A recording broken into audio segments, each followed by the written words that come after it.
দর্শক আসসালামু আলাইকুম। নীলদর্শন ইউটিউব চ্যানেলের পক্ষ থেকে আপনাদের অভিনন্দন ও ধন্যবাদ জানিয়ে শুরু করছি। দর্শক, আজকে বর্তমান অবস্থান করতেছি আমরা 3 বিঘা করিডোরে। এই 3 বিঘা করিডোর অতিক্রম করে দহগ্রাম আঙ্গরপোতা যেতে হয়। তো দর্শক, আপনারা দেখুন, আমরা দহগ্রাম আঙ্গরপোতার দিকে যাচ্ছি।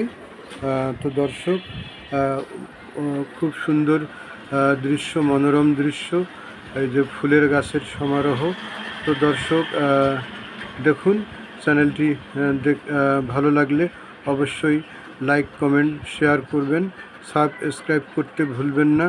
তো দর্শক দেখুন, পরবর্তী ভিডিওতে দেখা হবে ইনশাল্লাহ। আল্লাহ হাফেজ।